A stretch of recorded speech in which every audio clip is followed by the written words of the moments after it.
Mom said the basement was off limits, unless I wanted another tetanus shot.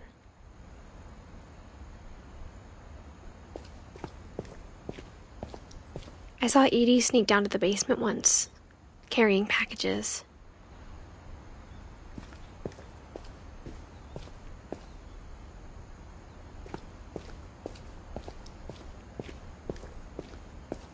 I thought maybe she was hiding presents.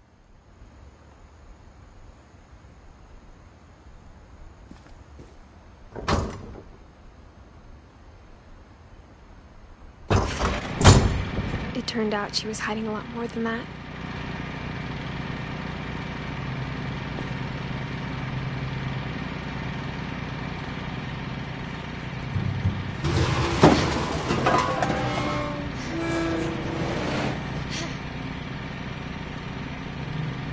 I remember asking Mom once about where Walter had gone. She said after Barbara died, he got as far away as he could.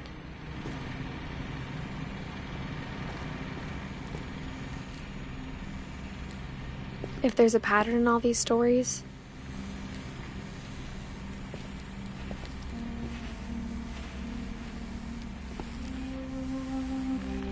I think it's that none of us has gotten very far.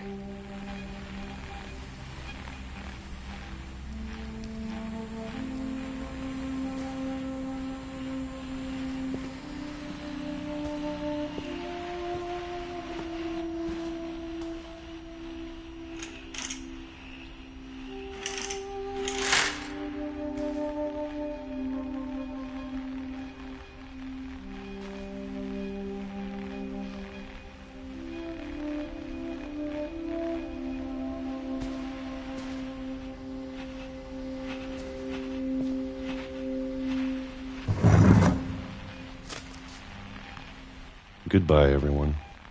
I can't believe I've been down here for 30 years. On that first day, after the shaking started, I didn't think I'd survive a week.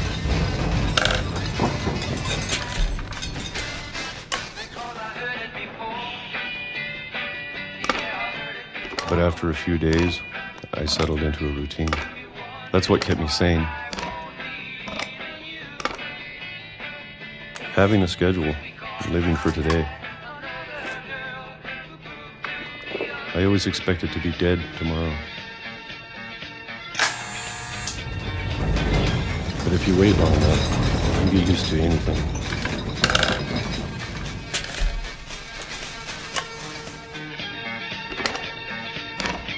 Even a monster on the other side of the door starts to feel normal. Almost friendly.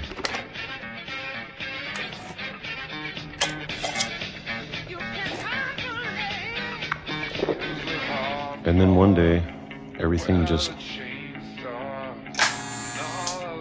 stopped. Whatever that thing was, it was gone. Maybe it got tired of waiting. Or maybe I just got tired of being afraid.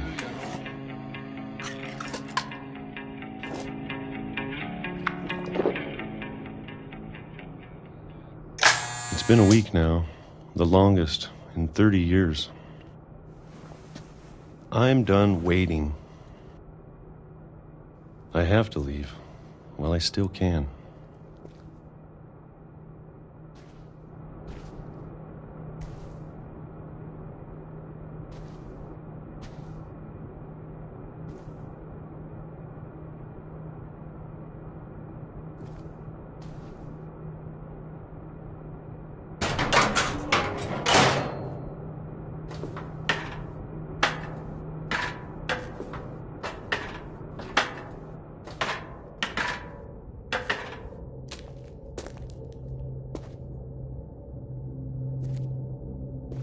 I know it's out there, somewhere. Whatever killed Barbara and Molly and Calvin.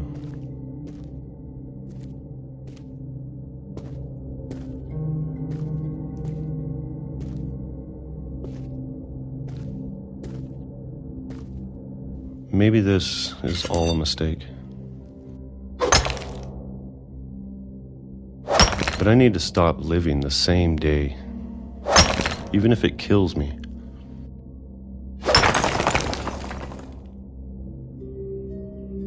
Whatever's out there, I want you to know I'm ready for it. I'm going to appreciate all of it, especially the food. I don't mind if I only have a year left, or a month, or a single week. I'd be happy with one new day. I can already imagine the sun on my face.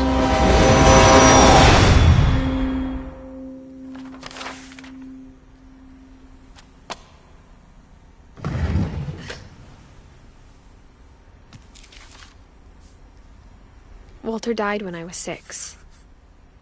I can't believe my mom never told me he was down here.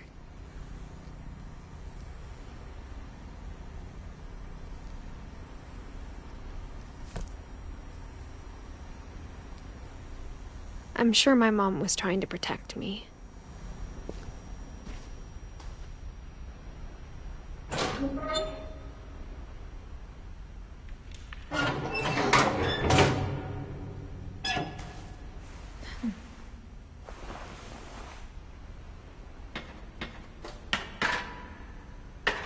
Maybe she was afraid I'd end up like Walter. But if she never told me about an uncle under the house, I can only imagine what else she was hiding. I don't want to make the same mistakes she made.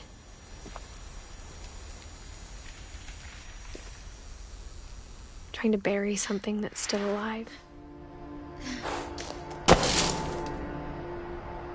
Now that there's only one of us left, or maybe 2, I thought it was time I heard the stories for myself and found out what happened to everyone else. But now I'm worried the stories themselves might be the problem. Maybe we believed so much in a family curse, we made it real.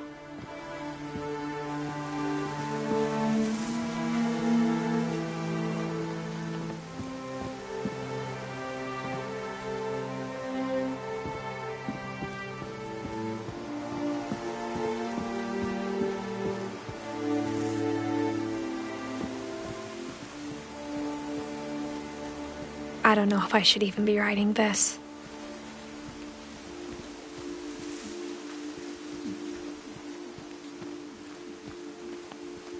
Maybe it'd be better if all this just died with me.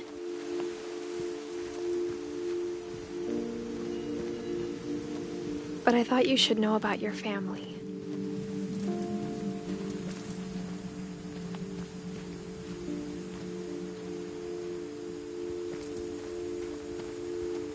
And the history you're a part of.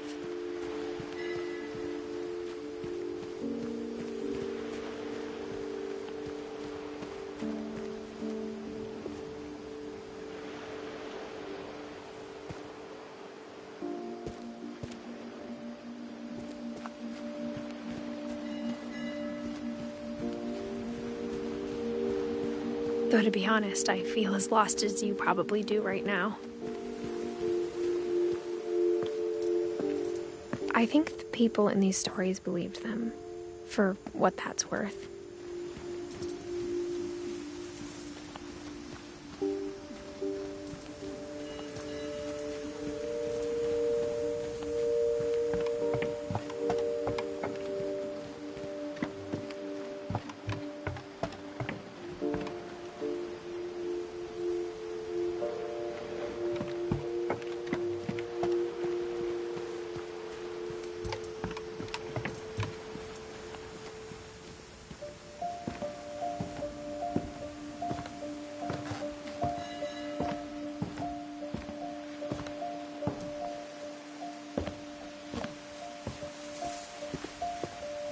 And when you look at the house, that history of imagination and stubbornness in madness.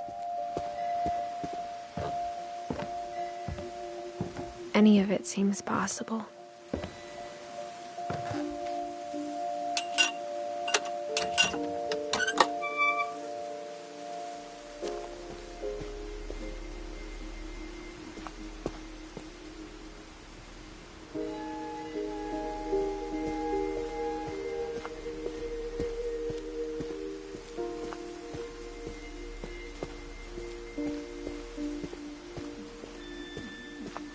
I think we've been surrounded by death for so long, we've just gotten used to it. What kind of family finishes building a cemetery before starting the house?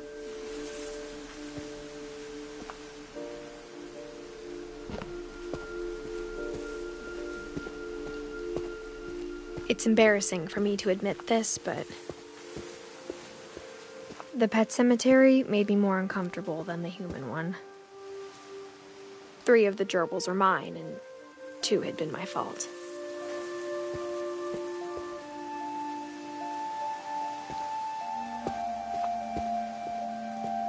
Sven built the house, but it was Edie who designed the cemetery.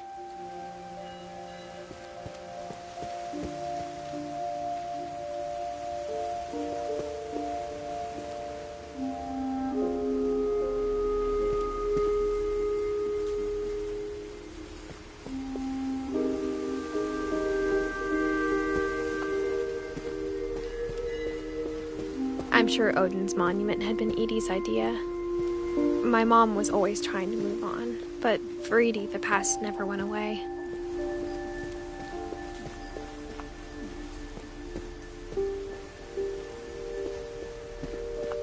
She could see it poking out of the water at low tide.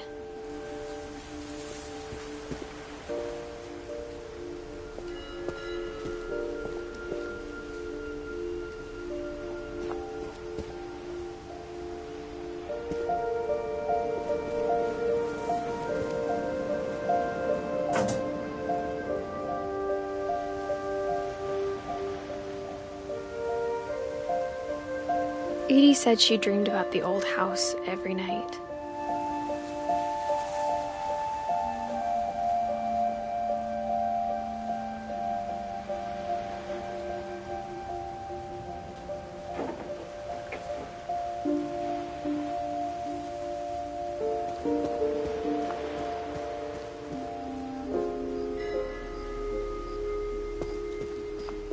Edie's side was always easier for me to understand. But the older I get, the more I can see where my mom was coming from. Her dad had been pretty strict, but it wasn't enough to save her brothers. She was just trying to do better.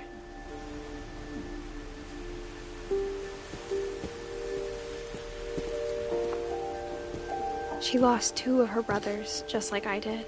I get why she tried so hard to protect us.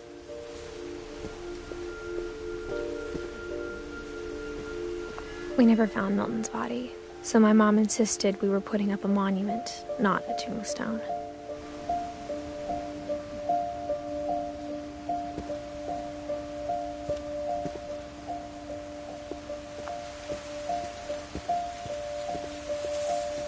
There's so many things I wish I could ask my mom now. Part of me thinks this is what she wanted all along. For me to come back someday and find everything out for myself.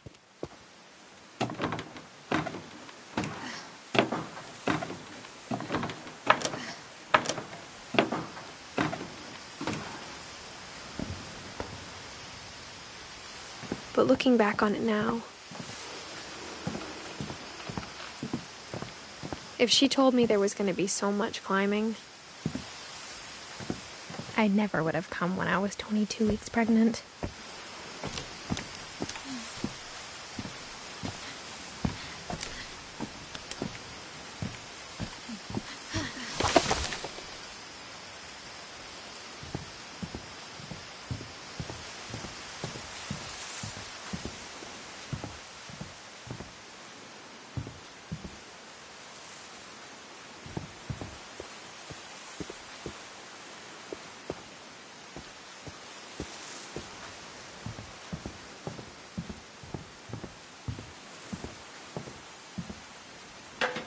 I never met Grandpa Sam, but I think he and my mom had a lot in common.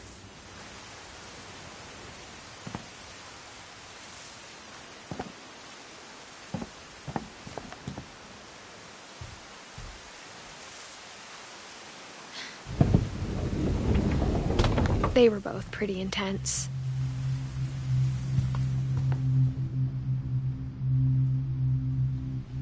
Instead of hiding from death, Sam seemed to go out of his way to meet it.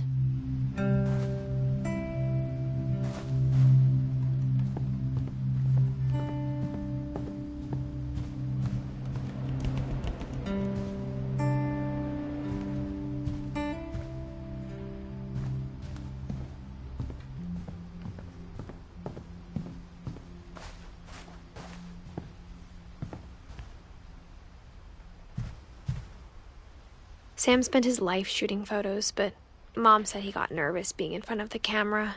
I guess we're all afraid of something.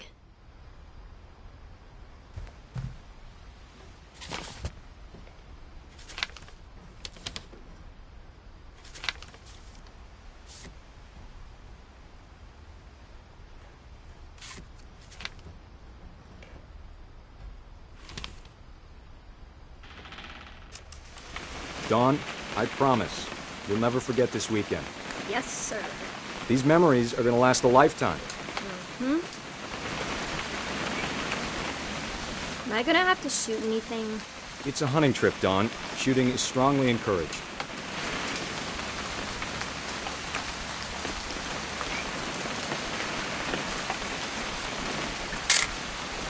Shouldn't we be leaving? Just want to get a shot of you, Dawn, then we can take off.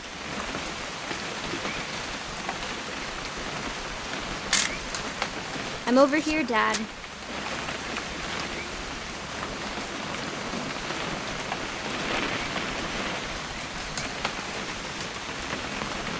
What?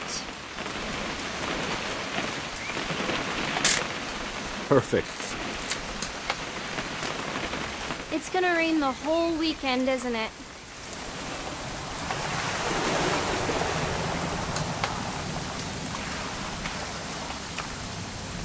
I will never forget this weekend, Dad. Okay, got it. I'm gonna take some pictures, okay? Just be careful. That camera's older than you are.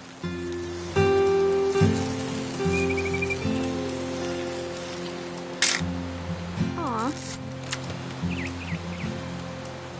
You're right, Dad. It's starting to clear up. Still freezing, though.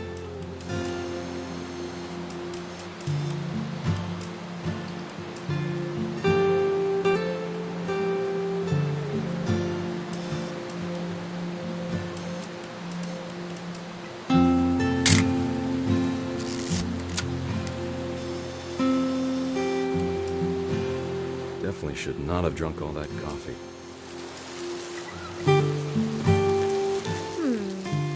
Hold still while I take a picture of you. I definitely won't be moving. Are you done yet?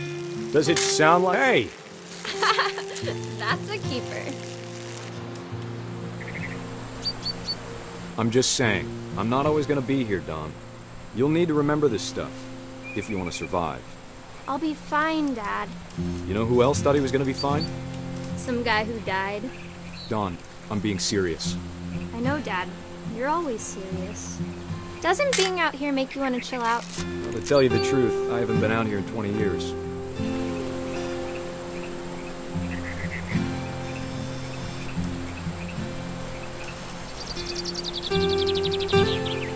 Last time I was with my brother Calvin. Man, that was a great trip. Dad! Good eyes, Dawn.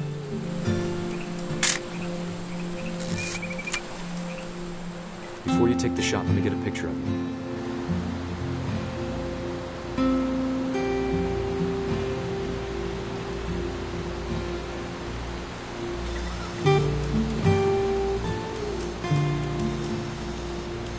Dad, I... Just breathe. Turn off your imagination. Let me get behind you. Do I have to do this? Dawn, you don't have to do anything. But if you want to survive, you'll need to be strong.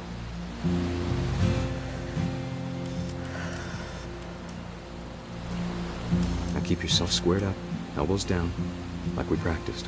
Whenever you're ready.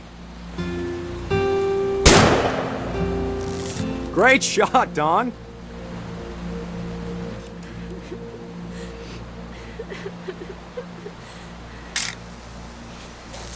I'm proud of you, Dawn. Always remember that, okay?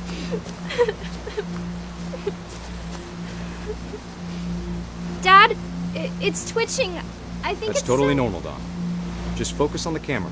Try not to think about— Dad!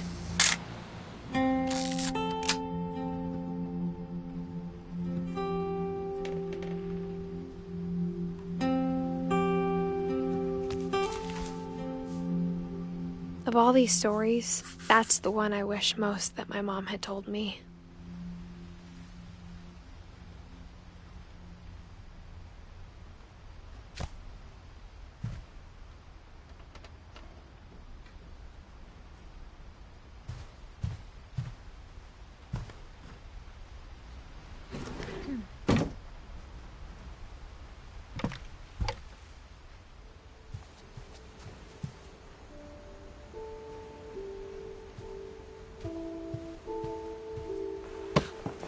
After Sam died, my mom and Edie got really close.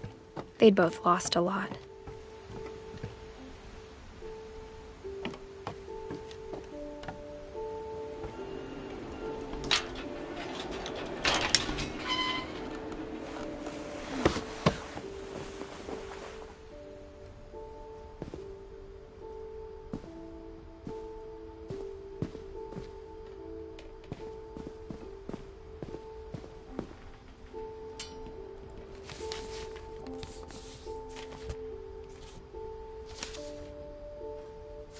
Dear Kay, do you remember the way Gregory used to laugh when he thought he was alone?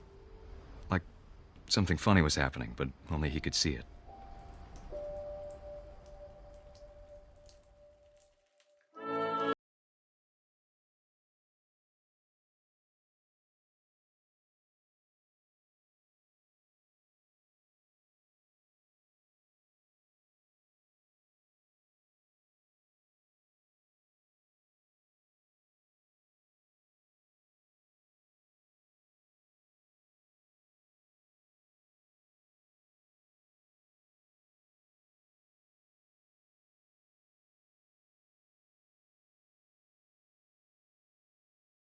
Send over, Gregory. It's time to...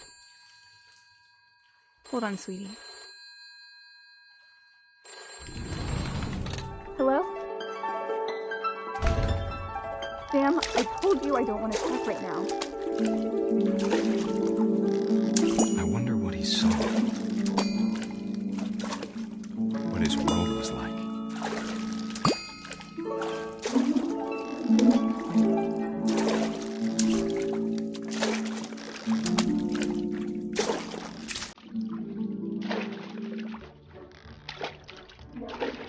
Reminded me so much of Calvin.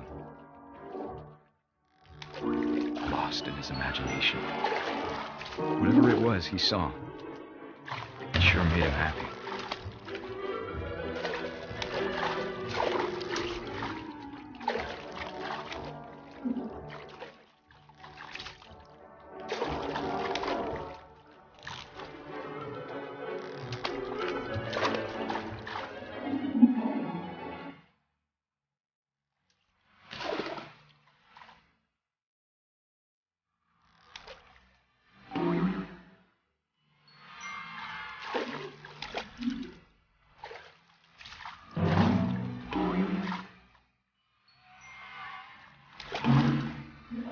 I know how silly it sounds.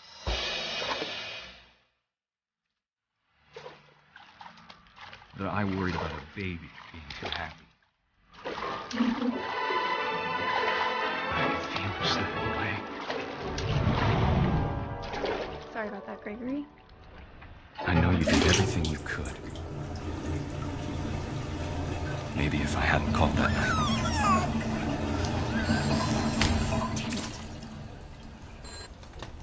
Hold on, I don't want Gregory to hear this.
he'd want you to be happy too. Good luck, Kay. Love, Sam.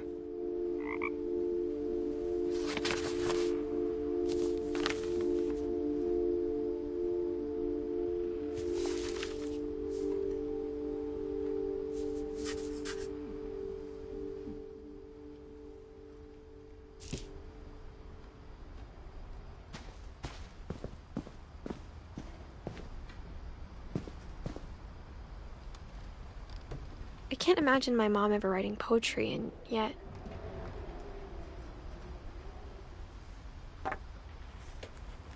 A poem for Gus, who always said the wedding was a bad idea. Our father never hit us kids, at least not very hard, before the day my brother said with teenage disregard that he'd be dead before he'd see a wedding in our yard.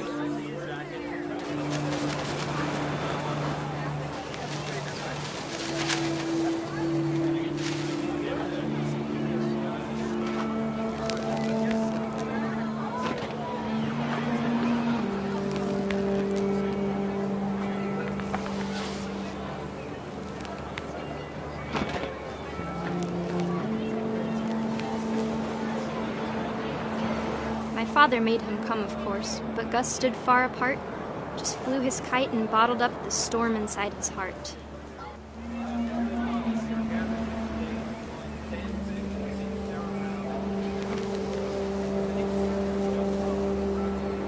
I tried to talk him out of it, but though he'd never met her, "We don't need a stepmom," were the words that I now pronounce you husband and wife. You may kiss the bride.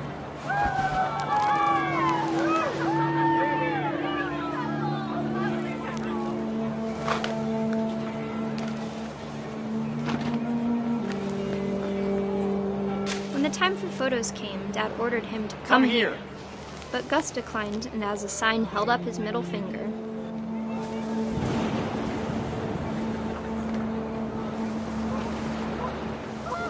The wind picked up, and panicked geese appeared and quickly went. But all the humans did that day was go inside the tent.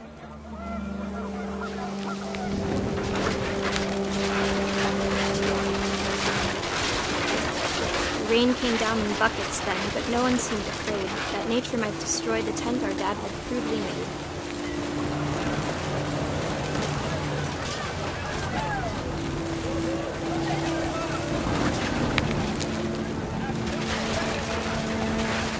The thunder sounded much too close and full of angry power. But all my father said to this was, "Make the music louder."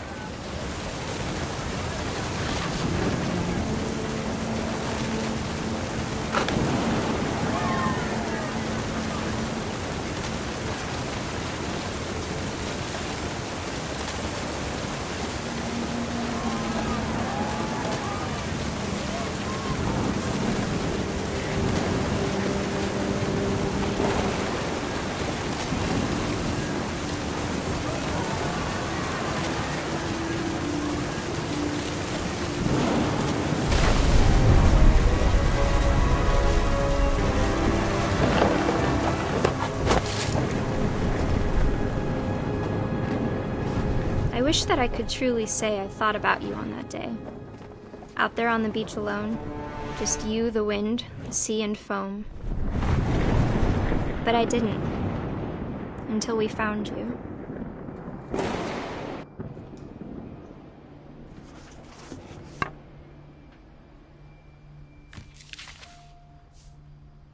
She never talked about him, but Mom told me once if I was a boy, they were going to name me Gus.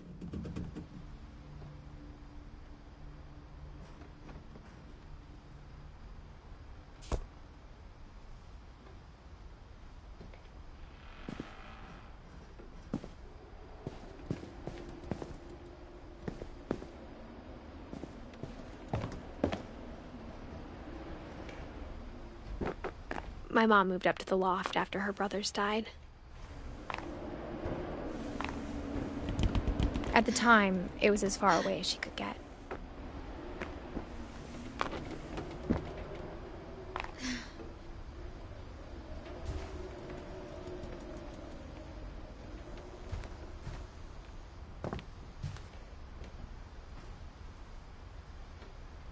She spent a summer building houses in Calcutta, where she met my dad, Sanjay.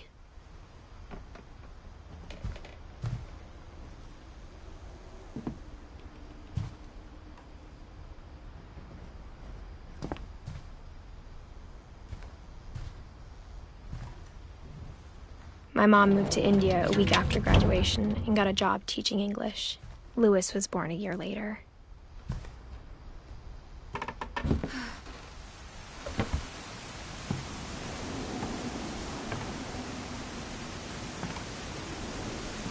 When my dad died, I don't think Mom knew where else to go. I'm sure Edie was happy to have her back. And to see kids in the house again.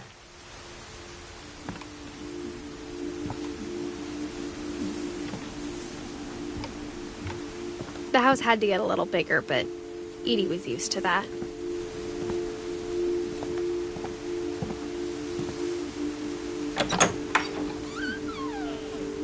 And for a while, things were good.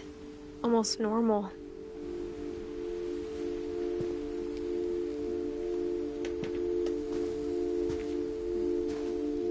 But it didn't last.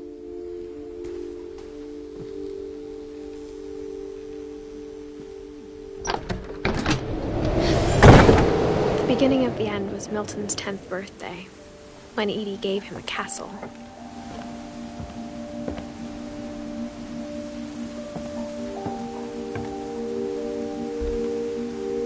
After Milton disappeared, the only thing he left behind was a room full of paintings.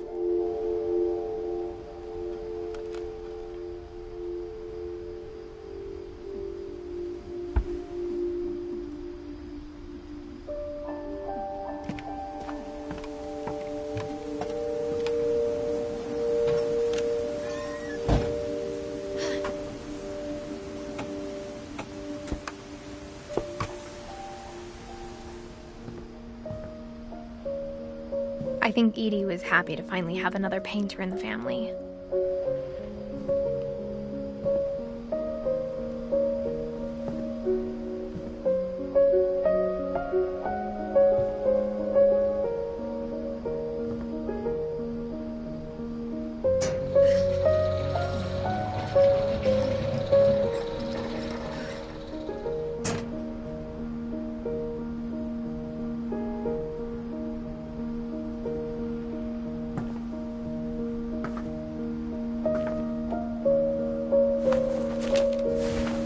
Milton Finch in The Magic Paintbrush.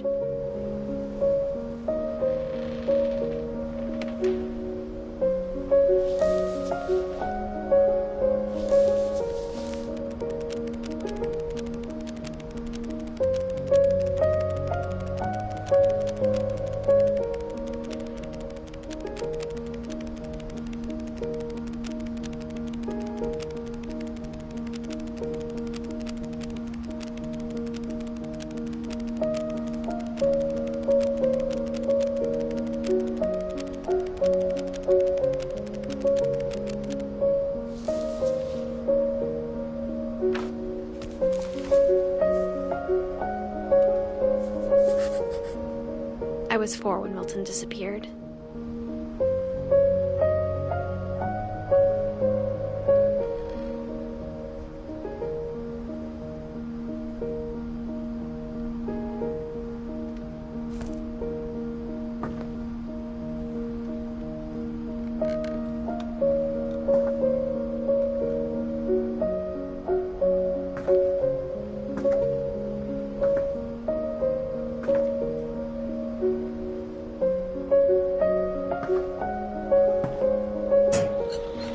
Mom spent months searching for my brother.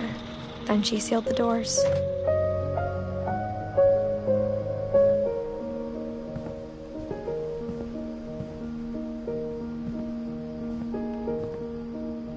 Whatever Milton had found in the house, Mom didn't want it getting out.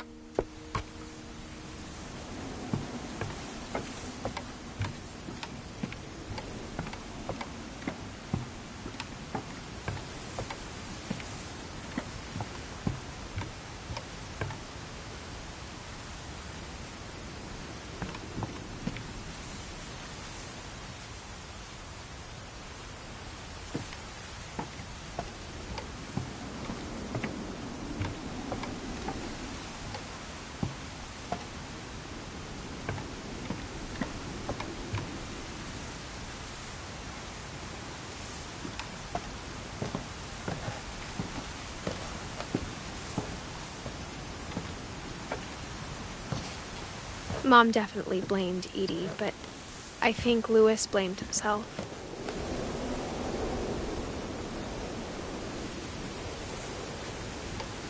After he graduated, he just spent more and more time in his room, until Mom got him a job at the cannery.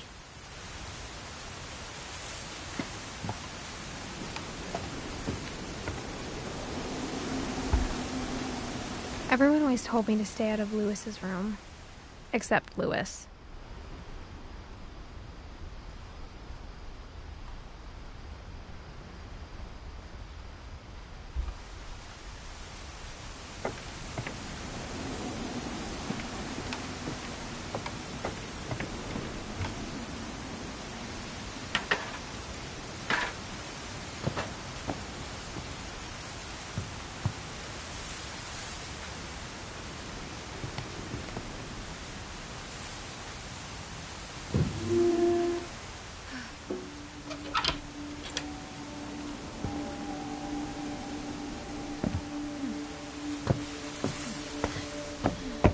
Louis's room smelled very, very familiar. That part of him lived on.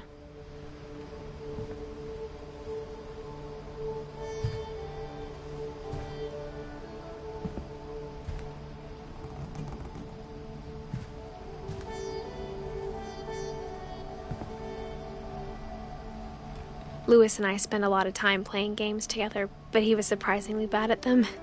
He died a lot.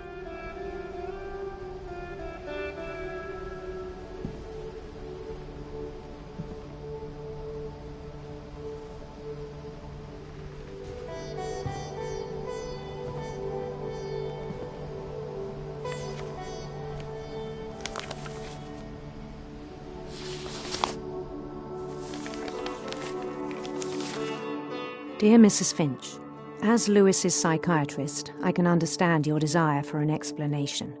As I see it, the trouble began in January, shortly after we convinced your son to seek treatment for substance abuse. Newly sober, I believe Louis first noticed the monotony of his daily life.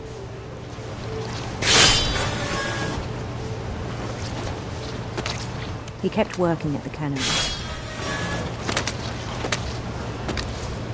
but he withdrew part of himself. In our sessions, I saw the same behavior. His mind began to wander.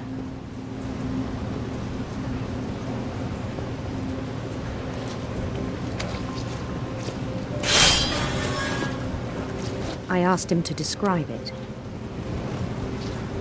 He said he started small, imagining a labyrinth.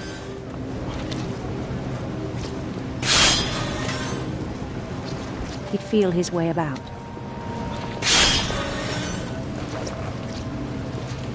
Then something moved. Bats. And toads. And things that have not names.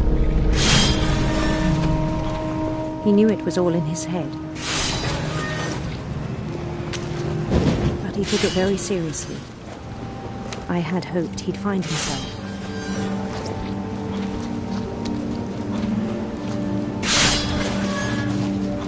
But he found something more. I worried about him then, daydreaming at the cannery. I spoke with his boss. But he said Louis had become a model employee. Methodical, tireless, focused. Like a whole new Louis. So I let him go on.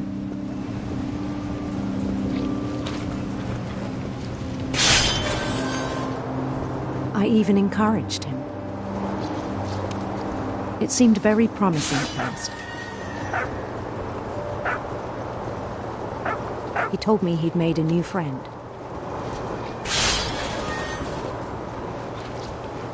On the edge of a city he named Louis Topia. He built the city up slowly, brick by brick. Then he made musicians,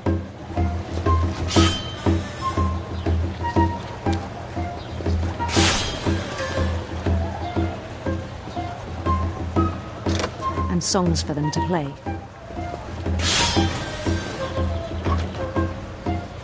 He talked about starting a band.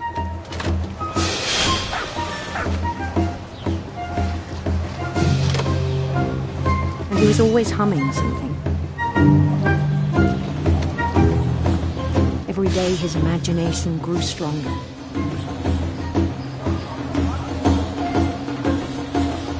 He no longer spoke at the cannery.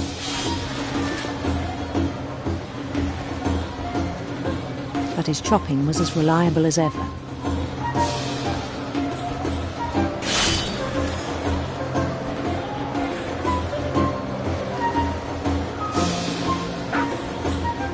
Then one day it struck him that all the cheering crowds, even the stones under his feet,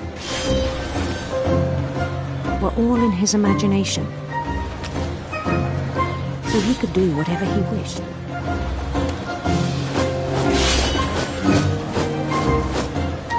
He held an election for mayor. And he won. They begged him to stay, but his mind was already wandering. It became a game for him.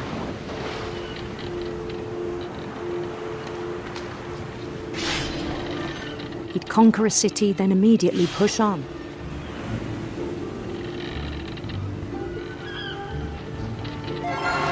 New Louisville.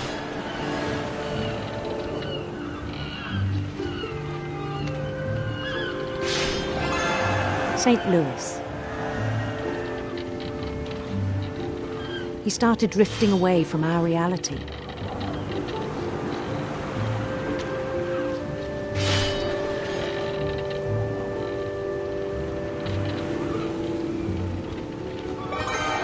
Minneapolis, until one day he forgot to go home from the cannery. Even as his mother pleaded with him, part of Louis kept sailing on.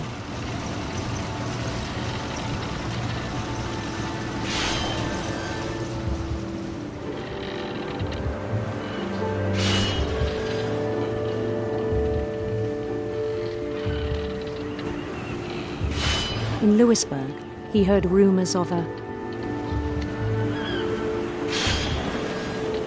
handsome queen.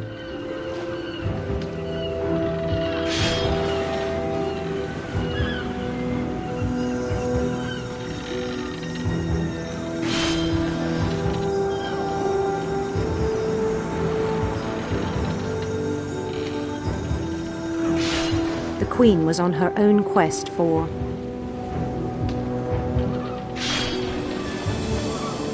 radiant rainbows.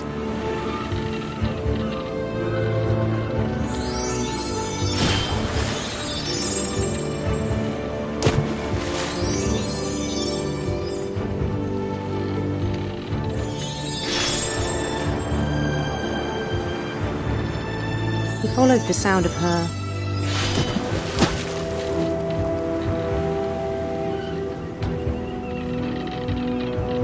electric sitar.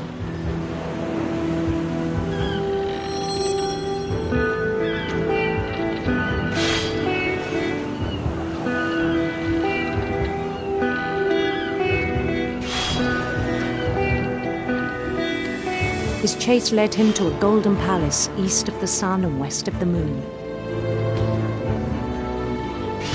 Even then, his logic remained sound. He knew the world was all in his imagination.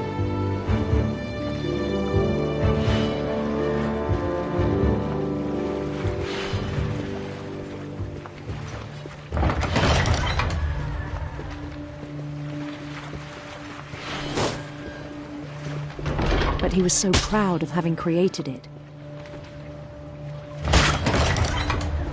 In his own eyes, he'd become something greater than a king.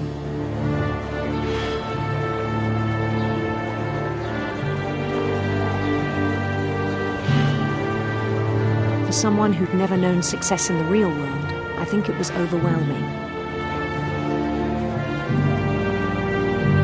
And then it struck him that The real Lewis was not the one chopping salmon, but the one climbing the steps of a golden palace.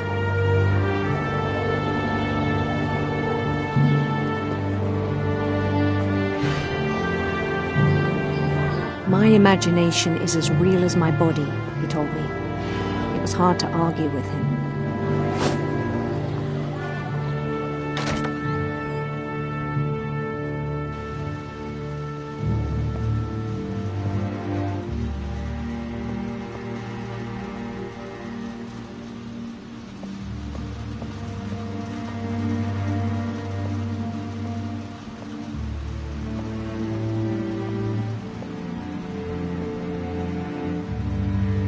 Began to forget the world we know.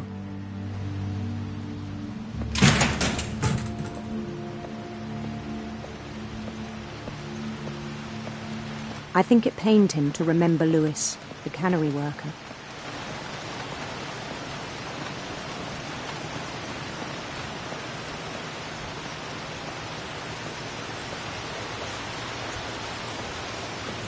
He began to despise the man with a royal contempt.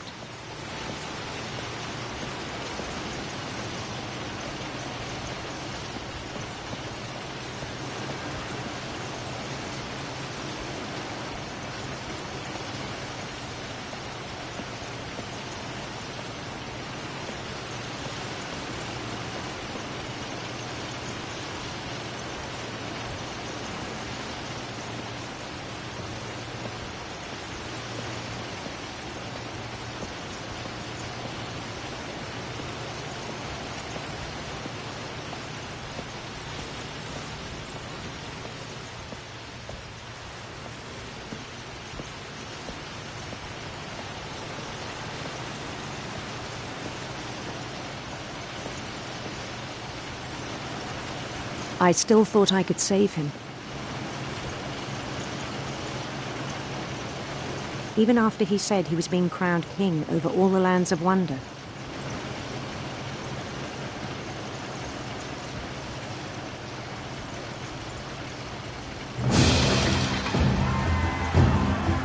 The palace would be packed with his companions.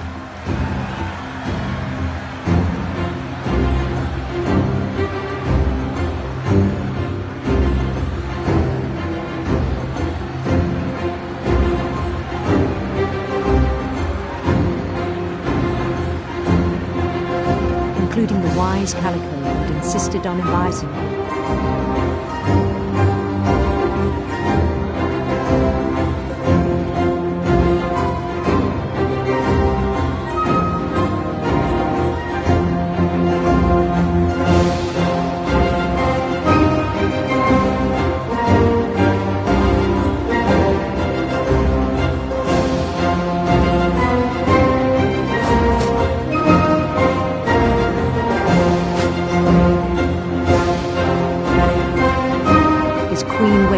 Holding his crown.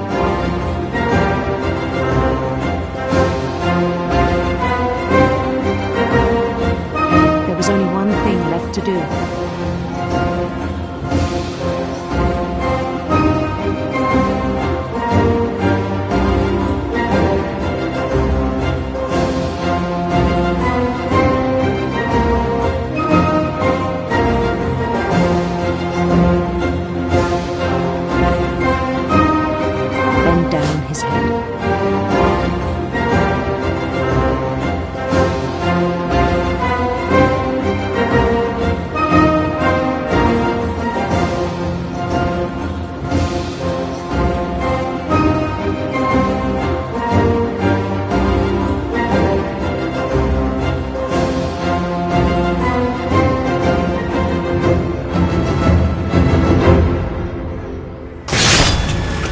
I think you know. Mrs. Finch, your son was a kind man who will be missed by all of us who knew him.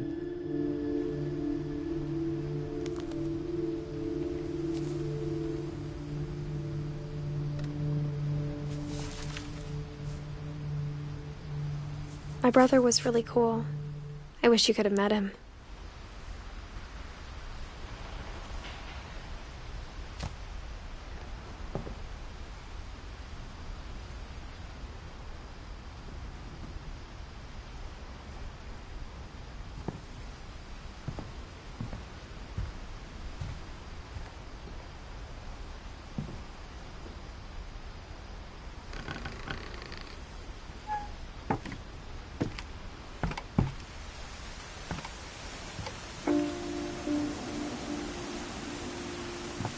On the way back from Lewis's funeral, my mom told me to start packing.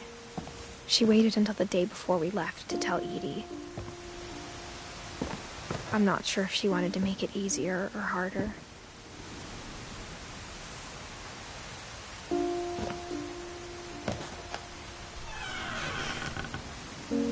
I wish we'd stayed.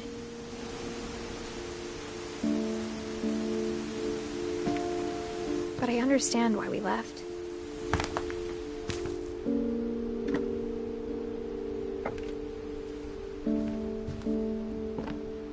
My mom ended up leaving everything behind.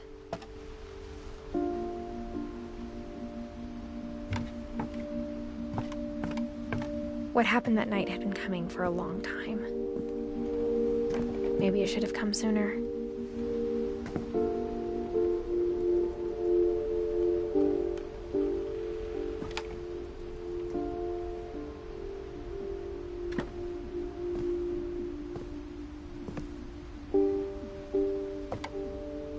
But it had to end one way or another. All that's left now is to tell you about that last night.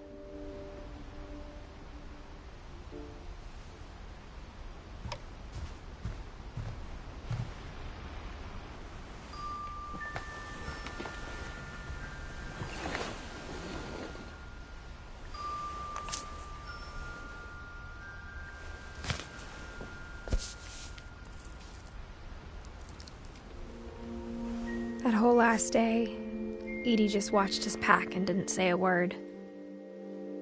Until supper, when she raised her glass and said, "To our final night together, and all our final nights apart." Grandma, you know what I said about alcohol.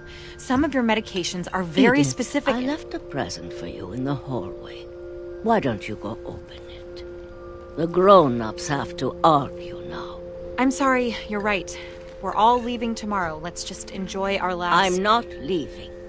Edith, you're excused.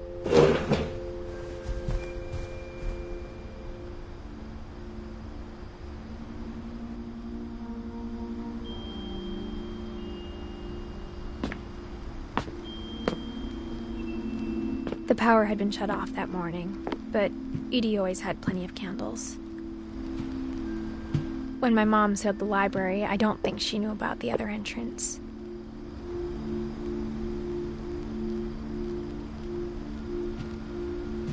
Or that Edie had a key to it.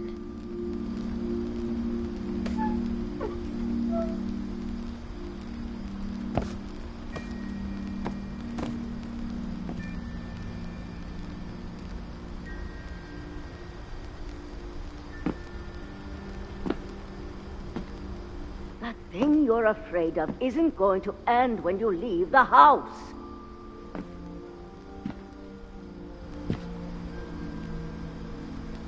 Edith has a right to know these stories. My children are dead because of your stories!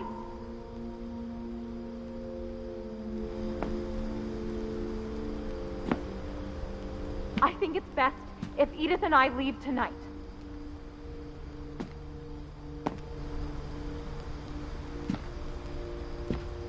We'll have the nursing home send a van for you in the morning, okay?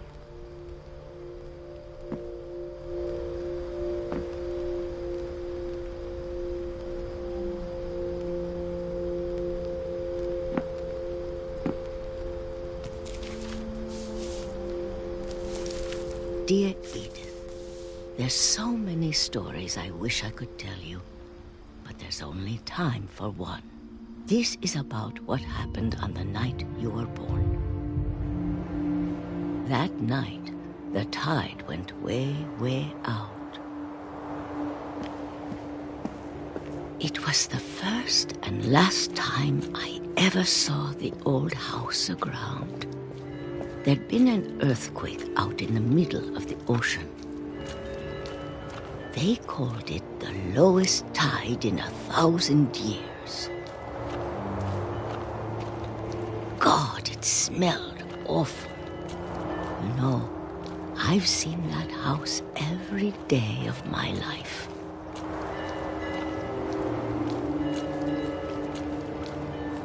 But I never thought I'd go back to it.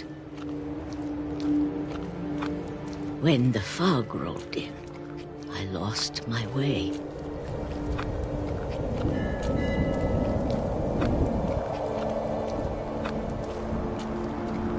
I got turned around.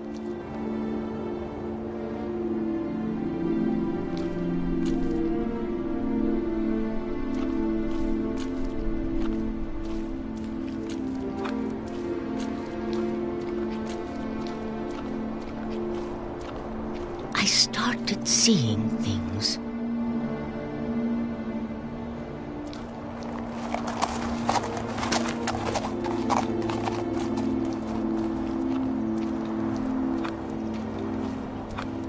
Things I'd forgotten had ever existed.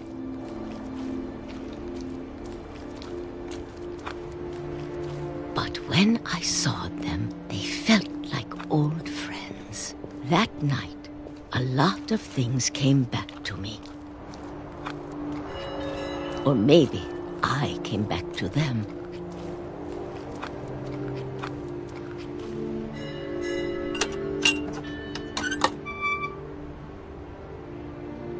Things I can't explain, but that I need you to try and... Edith, what are you doing in here?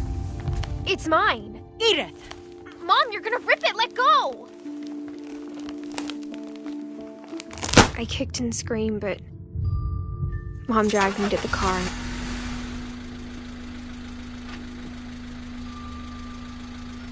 I never saw Great-Grandma Edie again. The next morning, the van came to pick her up, but she was already gone. After that, we moved around a lot.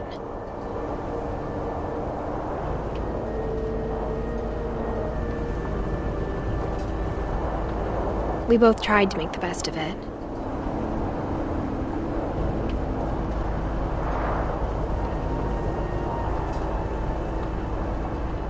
A few years went by.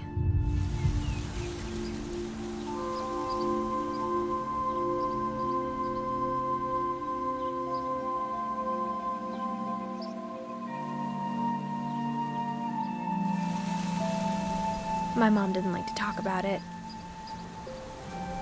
but she started getting sick a lot. The rest happened pretty quickly. She got better for a while, and then she didn't.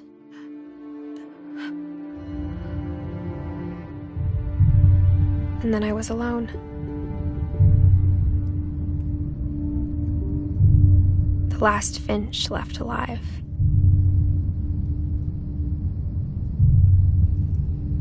Until I found out about you. I'm still not sure what to tell you about all this. If we lived forever, maybe we'd have time to understand things. But as it is, I think the best we can do is try to open our eyes. And appreciate how strange and brief all of this is.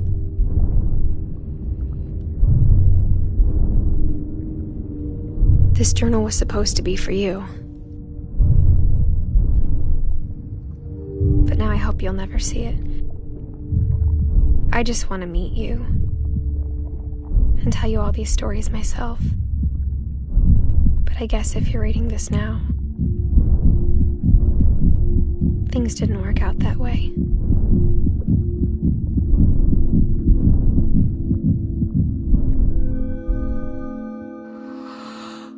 This is where your story begins. I'm sorry I won't be there to see it. It's a lot to ask, but I don't want you to be sad that I'm gone. I want you to be amazed that any of us ever had a chance to be here at all. Good luck.